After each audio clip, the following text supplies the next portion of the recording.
For my entire professional career, I've been an entrepreneur. I came out of graduate school and began working in my mom's business. She was a successful author and seminar speaker on personal relationships. And then I decided to start my first real company.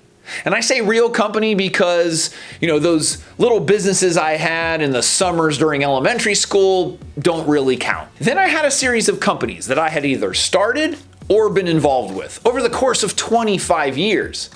And along the way, I got married, I had 2 kids, and so I learned a lot about being an entrepreneur dad. I learned a lot about what to do, and I certainly learned what not to do. In this video, I wanted to talk about what it's like to be an entrepreneur dad. Maybe offer some tips to make it work, and also some things to avoid. There's actually a term that they've created called fatherpreneur. So you might be an existing father who's thinking about starting their own business and being an entrepreneur. Or you're an existing entrepreneur and you're thinking about being a dad. Either way, I hope these tips are valuable for you. Hey guys, I'm Jason Kreidman and welcome to another episode of Dad University. Be sure to give this video a thumbs up, subscribe to the channel, and click on that notification bell. Also, it really helps us spread our message when you share these videos. So maybe you know a couple people that might enjoy it. Please share it with them. So I'm a husband, a father to a 9 and 11-year-old. I run Dad University, and I'm also an internet marketing consultant. So you could say my days, nights, and weekends are pretty full. There's a lot on my plate. But my capacity for taking on a lot of things has always been pretty high. Before I was married, my days and nights were blurred. My weekends were the same as my weekdays. My schedule was basically exercise, work, and maybe a little sleep if I was lucky. But I loved it. I also loved complaining about how hard I worked and how everybody else was having fun. I was a master complainer, one of the best. Then my wife came into my life, and she was the opposite of me. She didn't complain at all. In fact, I credit her with teaching me how to stop complaining. She worked 3 12-hour shifts as a nurse and seemed to really enjoy her time off. She was social and she was enjoying the outdoors and really just seemed to enjoy her life. And I needed that. We then fast forward a couple of years and we get married, and then we're about to have our first child. And as we're about to have our first child, I decide to leave the company that I'm running and start something new. Sure, why not? Having your first child isn't stressful enough. Why not start a new company as well? It wasn't the greatest idea. So I was in the trenches of building my new company, and then I'm also a new dad.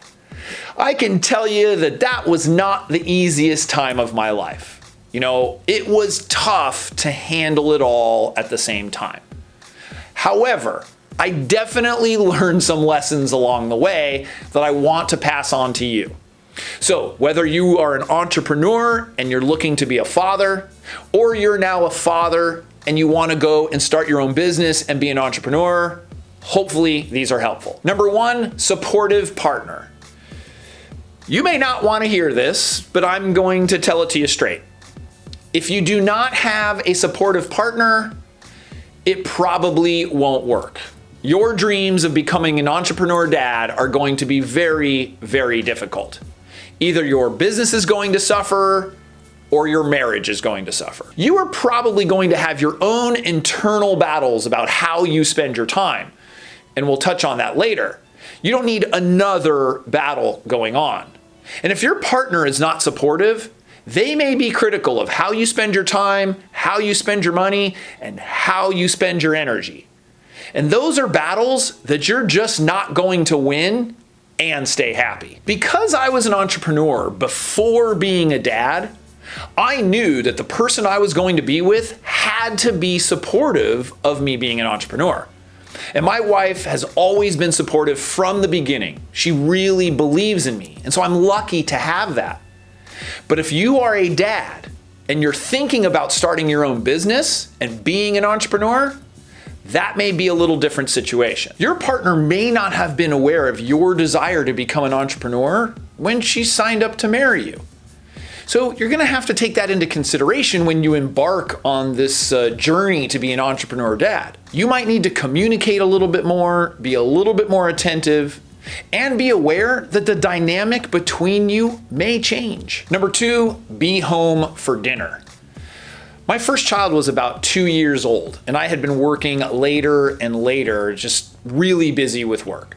And I had missed one too many dinners. And my wife came to me and said, I really support what you're doing, but I ask you that you are at least home for dinner. And so you can work at night or weekends, or we'll adjust the schedule however you need. But I just ask that you're home for dinner. It was pretty hypocritical of me, as I had declared how important it was to have these family dinners, even prior to having children, and now I was missing them. So from that point forward, I made dinner a priority. Now, sure, as the kids get a little bit older and activities start happening and schedules change, sometimes it can be a little difficult to have that timed family dinner, but it's still something that as an entrepreneur dad, you need to make that effort.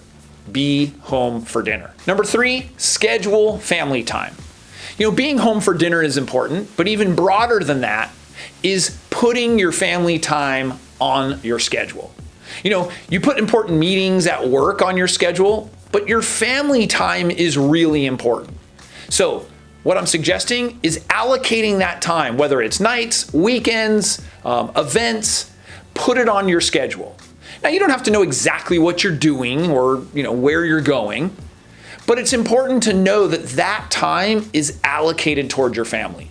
And so that you can avoid putting other appointments there, avoid taking calls, doing whatever you need to do to concentrate that time on your family. While it helps you, it also helps your family, both your child and your partner. It makes expectations pretty clear that this is family time and this is work time. And when expectations are clear, everybody wins. This might be a little extreme to some, but time is your most valuable asset. And as an entrepreneur dad, you're going to constantly feel like you don't have enough of it. It's very true. It feels like as an entrepreneur dad, you are constantly juggling this limited amount of time. And you want to make that time count. So what you can do is when you're scheduling your time, you schedule your free time, your family time, your social activities, and your work time. And it helps you look at maybe some areas where you're wasting time. And things don't have to be so strict that you can't deviate from it, but you can at least use it as a guide, and it sets very clear expectations. Number 4, self-awareness. You need to be able to gauge if you are spending too much time away from the family. Your partner might not say it, your child may not say it, but they will feel it. So self-awareness comes in because you need to be able to gauge that. That is a dance. Maybe your spouse doesn't mind that you're spending that time away, but your children will. Or they'll get to a point where it actually doesn't matter anymore, and you don't want it to get to that point. So it's really important to check in and make that connection with them. Do the same with your partner as well. Having self-awareness can help you avoid problems down the road. And keep in mind that the quality of the time is more important than the quantity of the time. Which brings us to the next lesson that I learned as an entrepreneur dad. Number 5, be present. This means if you're home or specifically trying to spend quality time with your family, be in the moment. Avoid being on your phone, taking calls, doing emails. Spend that quality time with your family by being present. Give them your attention. This one can be really hard to do. It's hard to shut things off when you're an entrepreneur. You're thinking about what you can do next, or the next meeting you have, or the next person you're going to talk to, or what already happened and how you can fix it. But it's important to make your family a priority. They deserve it. And remember, nobody on their deathbed ever said, I should have spent more time at the office. I really value being an entrepreneur dad or fatherpreneur. But I have to say, it has not been easy.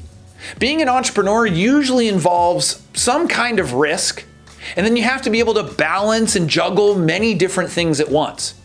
So you have to decide, is that risk something that you and your family can take on? And are you capable of balancing and juggling all those things at once? And remember that self-awareness. If you don't have that self-awareness, it is tough to be successful as an entrepreneur dad. Entrepreneur dads strive for that work-life harmony. And so you have to be willing to work at it. Some get it right, but many people don't. I'd love to hear from you. Are you an entrepreneur dad, or you want to be an entrepreneur dad? Leave your feedback in the comments section below. If you found this video helpful, you don't want to miss what we have for you in our other videos. Be sure to give this video a thumbs up, subscribe to the channel, and click on that notification bell. Also, if you know anybody that might enjoy this video, please share it with them. We'll see you next time.